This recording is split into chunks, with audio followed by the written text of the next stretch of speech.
Ever green సాంప్రదాయం latest designs క్వాలిటీలో compromise అయ్యే ఛాన్సే లేదు. అంబటి సిల్క్స్ విజయవాడ.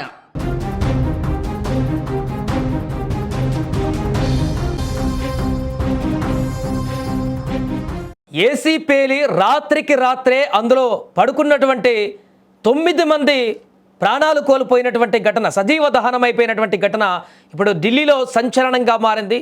ప్రాథమికంగా అనుమానిస్తున్నారు పోలీసులు ఏసీ పేలడం కారణంగానే ఈ యొక్క ప్రమాదం జరిగినట్టుగా. దేశ రాజధాని ఢిల్లీలో ఆదివారం తెల్లవారుజామున ఈరోజు ఉదయం 4 గంటల ప్రాంతంలో అందరూ నిద్రలో ఉన్నారు, డీప్ స్లీప్లో ఉన్నారు. కానీ వారికి తెలీదు ఈ అగ్నే వారిని దహించుకుపోతుందని చెప్పేసి. తూర్పు ఢిల్లీలోని వివేక్ విహార్ ప్రాంతంలో ఉన్న 4 అంతస్తుల నివాస భవనంలో ఒక్కసారిగా మంటలు చెలరేగాయి.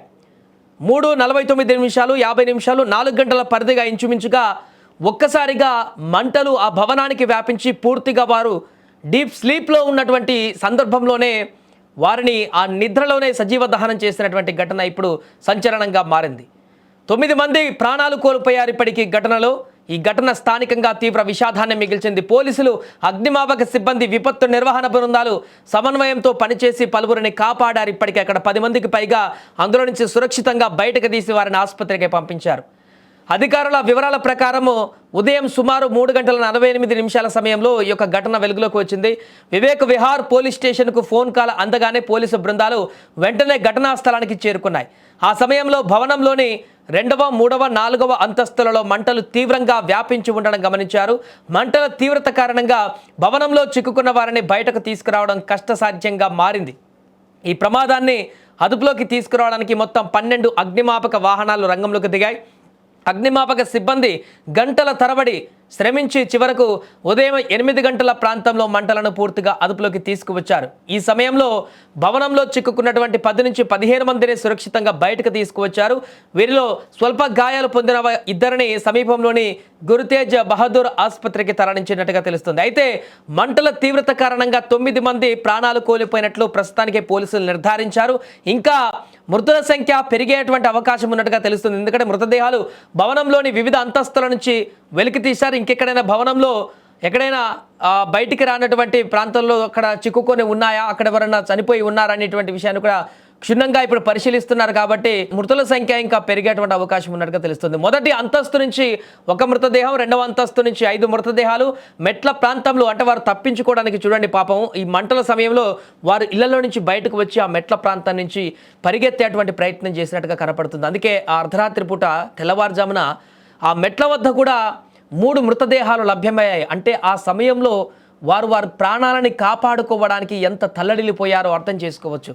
మృతుల గుర్తింపు ఇంకా సాధ్యం కాలేదని, దీనికి DNA పరీక్షలు అవసరమంటూ కూడా తెలిపారు. ఏదేమైనా అక్కడ ఏసీ పేలుడు కారణంగానే ఈ అగ్ని ప్రమాదం జరిగినట్టుగా ప్రాథమికంగా తెలుస్తుంది. ఎందుకంటే సమ్మర్ నడుస్తుంది, ఇప్పుడు చాలామంది ఏసీలు వినియోగించేటువంటి పరిస్థితి కొనసాగుతుంది. నాన్ స్టాప్గా ప్రతి ఇళ్లలో కూడా చాలా వరకు ఏసీల రన్నింగ్ అనేది కరెంటులో హెచ్చుతగ్గులకు సంబంధించినటువంటి అంశాన్ని కూడా కంట్రోల్ చేసేటువంటి పరిస్థితికి దారితీస్తుంది. ఈ కారణం చేత నాన్ స్టాప్గా నడిచేటువంటి ఏసీలలో కొన్ని పాత ఏసీలు ఉండడం వల్లనో, లేకుంటే ఆ ఏసీలకు మెయింటెనెన్స్ సరిగా లేకపోవడం కారణంగానో, లేకుంటే పట్టించుకోకపోవడం కారణంగానో, కంప్రెసర్ హీట్ ఎక్కడం కారణంగానో, ఏదేమైనా కానీ ఈ మధ్యకాలంలో ఏసీల నుంచి మంటలు పేలిపోతున్నటువంటి సందర్భాలు గతంలో మనం చూసాం.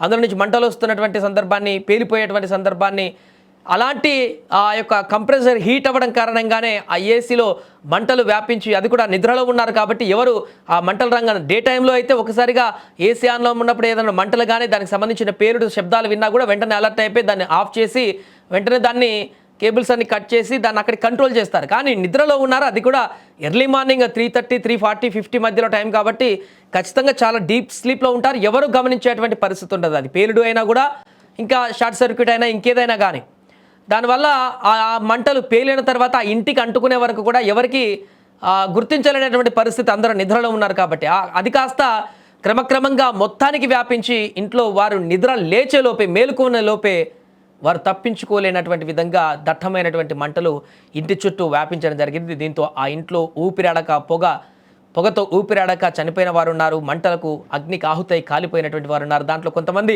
తప్పించుకోవడానికి మెట్ల మార్గాన్ని అనుసరించి అక్కడి నుంచి వెళ్ళేటువంటి ప్రయత్నం చేసినా కూడా అప్పటికి మొదటి అంతస్తులో మంటలు, రెండవ అంతస్తులో మంటలు, మూడవ అంతస్తు దాకా పాకాయి కాబట్టి వారు తప్పించుకునేటువంటి పరిస్థితి లేకుండా పోయింది. ఏదేమైనా కూడా ప్రస్తుతం ఈ ఘటన దేశవ్యాప్తంగా ఒక కొత్త చర్చనీయాంశంగా మారింది. ఎందుకంటే అగ్ని ప్రమాదం జరగడమే అత్యంత బాధాకరమైనటువంటి విషయం. అంటే ఇది ఏసీ పేలుడు కారణంగా జరిగిందనేటువంటి అనుమానాలు ఇప్పుడు అక్కడ రేకెత్తిస్తుండడంతో ఏసీ వాడకం పైన కూడా చర్చ కొనసాగుతుంది.